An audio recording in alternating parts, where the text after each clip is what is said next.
المحاضرة رقم 454 بنتكلم فيها برضك من ده الجزء الثالث من المشروع اللي بدأناه اللي بنعمل بيه الكراد اوبريشن، اللي هي عمليات الكرييت والريد والابديت والديليت في الانتيتي فريم ورك. وده الكورس رقم 8 في السلسلة اللي احنا بدأناها. وكل كورس من الكورسات باين قدامه عدد الساعات وعدد الملفات، يعني ده 15 ساعة و70 ملف وهكذا، دي اسماء الكورسات. الملف ده هنتكلم، كنا الملفين اللي قبل كده واحد فيهم عملنا الانترفيس اللي هو باين قدامنا دلوقتي شكل الانترفيس الفورم اهي، بس حطيت لها انا مجموعة من الالوان يعني عشان يبقى مش اكتر من كده. لكن هو ده الانترفيس بتاعنا اللي احنا بدأنا نشتغل فيه، وده كان الملف الاولاني. بعد كده عملنا الموديل، عملنا ممكن من قائمة بروجكت قلنا add new item، ومن add new item اخترنا data واخترنا ado.net entity data model وكونا الموديل. احنا النهاردة برضك هنكمل كلامنا. ايه الموديل ده؟ ايه الموديل براوزر؟ في الموديل براوزر في حاجة اسمها conceptual model والستورج موديل والمابينج انفورميشن. يهمني قوي، احنا زي ما اتفقنا احنا شغالين في المشروع بتاعنا ده، وفي نفس الوقت هنحاول نفهم الموديل. فهم الموديل مهم جدا بالنسبة لنا، اللي يخلينا بعد كده نكمل بشكل فهم الموديل، يعني حاجة أساسية لينا، لأن بعد كده في تفاصيل تاني هتهمنا لما نيجي نتكلم عنها واحنا بنستخدم الموديل، هتبقى العملية سهلة. طب أول حاجة أنا هفتح المشروع بتاعنا اهو. فأنا عندي الفورم، وعندي طبعا أنا كنت عندي الكود دي الكودز بتاعت الفورم، بس ما كتبناش فيها أي حاجة. ودي يعني لسه البوتونز دي ما اتبرمجتش ولا في أي برمجة.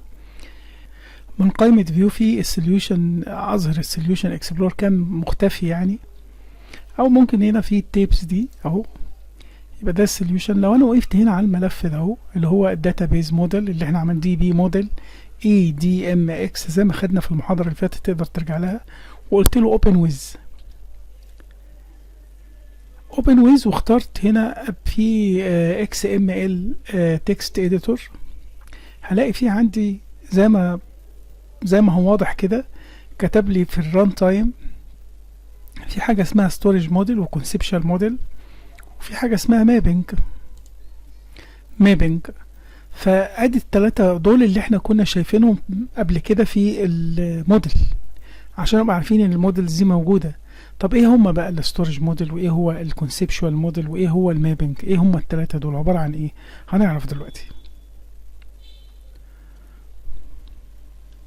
اول حاجة هنتكلم عنها اللي هو الستورج موديل. لو فتحنا كده هنلاقي اول حاجة مديني هنا اسم النيم سبيس انتيتي فريم ورك داتابيز موديل دوت ستور. البروفايدر سيستم داتا اللي هو السيكوال سيرفر بروفايدر. مديني كل بقى البيانات هسجل بايه، السكيما بتاعت مديني كل التفاصيل الخاصة بالنيم سبيس والعلاقة ده بالبروفايدر ايه هو.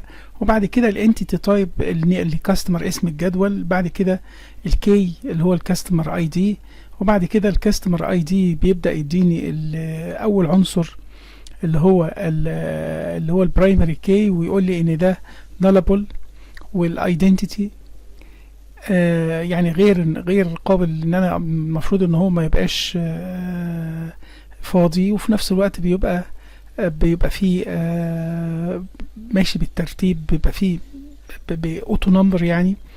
وبعدين الفيرست نيم تايب ان var كاركتر الماكسيمم لينس، يعني كل البيانات اللي هي موجوده. لو انا فتحت السيكوال سيرفر هلاقي نفس كل البيانات الموجوده في جدول كاستمر هو نفسه حاططها لي بالتفصيل. فده الستورج موديل. ولو في مثلا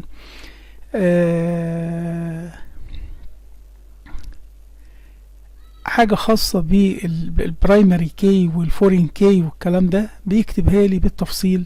لو في اكتر من علاقة يعني في اكتر من جدول، هيمسك الجدول الاولاني اللي هو الانتي تايب نيم اللي هو الكاستمر، وبعدين يبدأ بالجدول التاني، واذا كان في كي وفي برايمري كي يبدأ يكتبهم زي ما هناخد بعد كده، ونشرح قد ايه الستورج موديل ده اللي احنا بنتكلم فيه. بيماثل تماما اللي موجود في اللي يبقى الستورج موديل بتاعنا عبارة عن نفس الكلام اللي موجود في حتى يمكن واحنا واقفين كده الشاشة الرمادي دي كاتب يعني بيشرح لي التفاصيل يعني نفسها. من الاخر ان هو بكل التيبلز والريليشنز اللي موجودة في الداتابيز والبروفايدر اللي هو السيكوال سيرفر واسم الداتابيز والكتالوج بتاعها كل حاجة. يبقى هو ده بيمثل يعني انا طبعا لما مجرد بس فتحت ده عملت له اوبن بالاكس ام ال اديتور جاب لي على طول المودلز اللي فيه. فاول موديل موجود عندنا يبقى هو جوه الكودينج، الجزء الخاص بالكودينج، في جزء خاص بالستورج موديل اللي هو بيمثل الايه، بيمثل معانا الداتابيز بتاعتنا اللي هي موجوده في السيكوال سيرفر او غيره. طب الكونسبشوال موديل بقى هو بيوريني ان الكلاس اللي موجود عندنا بقى الداتا مش بانت، بقى التحويلات بتتم ازاي. يعني الكلاسز اللي عندي الكاستمر، الكلاس اللي اسمه كاستمر، الانتيتي يعني الكلاس اللي اسمه كاستمر، في حاجه اسمها كاستمر اي دي وده نوع التايب بتاعه كذا، والنالبل ده فولس، ده بقى نوع صفه معينه خاصه بيه. وطبعا هنا في معلومه بيقولوا لي ان هنا طبعا الكونسبشوال كونتنت في الاخر خالص هيقول لي ان بردك ايه قفل كده الكونسبشوال ايه كونتنت. طب انا دلوقتي بالنسبه ده يبقى ده بيديني بقى هنا انواع الداتا ما بقتش ان زي اللي فات اللي هي الداتا اللي موجوده عندنا اللي هي var كاركتر var كذا انت، لا هنا انواع الداتا تايب هي داتا مرتبطه بالسي شارب، انت 32 string كده يعني. والانتيتي كونتينر، حتى انا الانتيتي كونتينر داتابيز انتيتيز ده بقى اللي انا اساسا هبدا اتعامل معاه، وهو ده اللي اقدر اكسس بيه الشغل كله زي ما هنشوف. اما الجزء الخاص بيه يبقى احنا كده ده الكونسبشوال موديل باختصار. المابنج بقى بيقول لي ايه اللي بيقابل في الكلاس اللي موجود بالسي، اللي بيقابل الجداول. يعني الكولوم في الجدول اسمه كاستمر اي دي، في الكلاس اسمه كاستمر اي دي. الكولوم في الجدول اسمه فيرست نيم، اسمه بردك في الكلاس فيرست نيم، وهكذا. يعني كل حاجة هنا المقابل اللي هو يعتبر المابنج. حتى انا لو قفلت الشغل ده كده وبدأت ادوس تاني هنا اهو، اقدر ان انا هنا من هنا اظهر بردك المابنج ديتيلز. اقف بس مجرد على ده يبدأ يكتب لي في المابنج ديتيلز الكاستمر اي دي ده انت هنا 2 انت 32، ده ان var كاركتر ده string، وهكذا تفاصيل. يعني بيوريني المابنج دي شكلها ايه، واقدر انا بسهوله جدا ان انا من هنا برضك ادي الموديل ظاهر اللي هو الموديل براوزر، بقدر اتنقل وارجع تاني للسوليوشن اكسبلورر والموديل براوزر. يبقى انا الموديل براوزر ده فيه الثلاثه اللي هو الستورج موديل، وحتى هنا تفاصيل الستورج موديل التيبل الجدول، ويكتب لي بقى برضك ده البرايمري كي ودي نفس الداتا اللي موجوده، ولو كان في ستورد بروسيدرز موجوده، واذا كان في كونسترينز اللي هي البرايمري والفانكشن هتظهر، واذا كان في ستورد بروسيدر او فانكشن موجوده ضمن الجدول ده على الجدول ده تظهر لي، وهكذا. هنعرف طبعا الحاجات دي بالتفصيل كل ما نخش اعمق، هنتكلم بشكل عملي اكتر. لكن احنا الاول يبقى عرفنا ان في عندي حاجه اسمها موديلز، الكونسبشوال موديل والستورج موديلز والمابنج بين الاثنين موديل دول، والكلام ده كله موجود فين؟ موجود في الانتيتي فريم وورك موديل. وادي الانتيتي فريم وورك موديل بتاعي. احنا اتكلمنا على الثلاثه دول دلوقتي، الانتيتي داتا موديل. احنا طبعا من الانتيتي فريم وورك انتيتي داتا موديل برضك نقدر نسميه انتيتي داتا موديل. ما اتكلمناش عن الحاجات دي بالتفصيل، هنتكلم زي ما فهمنا دولت في وظيفتهم ايه.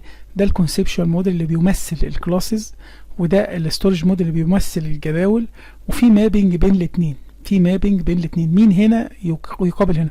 كل حاجه موجوده في الستورج موديل موجود لها بديل في الكونسبشوال موديل، في مابنج بينهم، وهو ده اللي بيقوم بدور الوسيط بين التعامل بين الاوبجكتس والكلاسز اللي موجوده في السي شارب او غير او الفيجوال بيزك او كده، والداتابيز نفسها من غير ما انا اتدخل بقى واعمل حاجات. هو بيقوم بالشغل ده، وده اللي احنا هنفهمه بالتفصيل واحنا شغالين في الكودينج. انا هكتفي بكده في الجزئيه دي بقى. الجزء ده كأن احنا شرحناه بشكل وهدي حته فيها التكويد، يعني طبعا ملف التكويد اللي هو عمل البروجكت ده كله في الاخر انا هسيبه كله 1 يونت ملف واحد، لكن انا بشرح حته حته مع كل جزء من الاجزاء دي بحطه، وده كان شرح موجود اوريدي. هسيب لك الملف كامل بالكود بتاعه بعد كده في نهايه الملفات دي، عشان انا بس هنا كان الهدف ان انا بستعرض الموديل من خلال المثال، لكن المثال نفسه من A to Z يعني في الاخر هحطه مره واحده 1 يونت كده، لكن انا مقسمه دلوقتي، هو معمول اوريدي فيديو وانا مقسمه، فكل مره باخد جزء وبعد كده ببدا اعلق عليه. تابع معايا الجزء الباقي ان احنا هنبرمج بعض البوتونز. بعد ما عملنا الكلام ده وبعد ما الايتمز دي ظهرت عندي، هنبدا اول حاجه نعمل كاستمر موديل. هاخده من هنا واحطه قبل الفورم 1، اكرييت موديل متغير من نوع الكاستمر عشان هبدأ اشتغل بيه اللي هو الكاستمر اللي عندي. احطه فين؟ هنا قبل الفورم دي.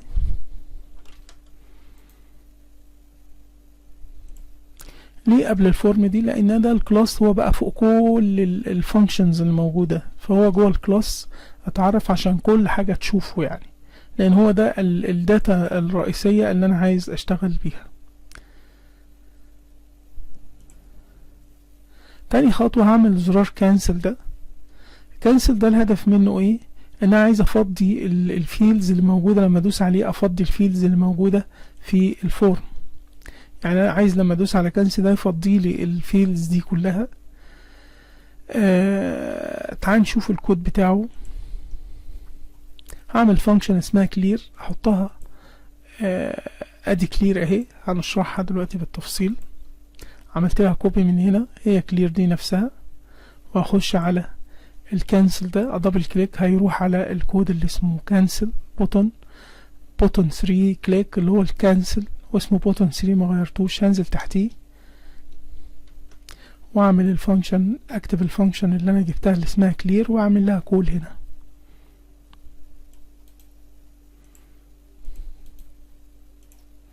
سيمي كولون. يبقى انا عملت ايه بقى؟ ده الفيرست تكست فيرست نيم دوت تكست اللي هي الاداة اللي اسمها تكست فيرست نيم، التكست بتاعها بيساوي التكست بتاعت اللي بعديها بيساوي التكست بتاعت السيتي بتاع الادرس، كلهم فاضيين. ويحول البوتون سيف دوت تكست بيسميه سيف، يعني يحط عليه اداة، يحط عليه سيف، وهنعرف ليه دلوقتي. والبوتون ديليت دوت انيبل هيخليه فولس، مش هينفع يعمل ديليت. والموديل اللي انا كرييته ده دوت كاستمر اي دي بيخليه بصفر. ده زي كده بعرف فيه حاجة في التصميم هنشوفها دلوقتي.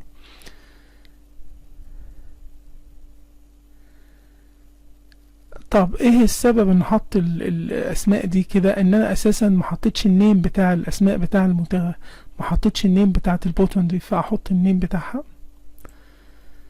اشوف خصائص، الاقي النيم ما اديتش نيم ليها، سايب النيم بتاعها بالاسم ده. انا اوريدي النيم بتاعها موجود عندي، انا نسيت بس ان انا اكتبه.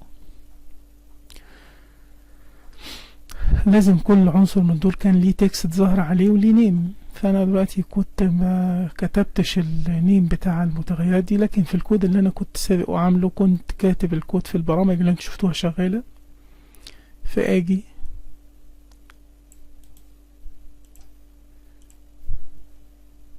ده السيف وده الديليت.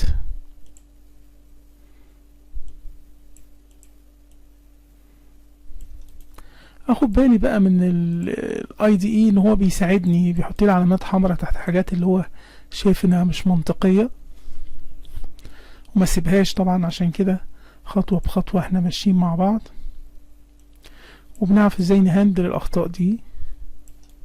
لو رحت تحت الكود ده خلاص مش هلاقي العلامات اللي كانت موجودة، بقى عارف البوتون ديليت والبوتون سيف والحاجات دي كلها بقى عارفها، واتأكد دايما ان مفيش اي حاجة. الفكرة ان انا لما هعمل كليك هيعمل كلير، هيفضي يحط مسافة فاضية تحت كل التكست دي، ويغير التكست اللي ظاهر على السيف بوتون لكلمة سيف. و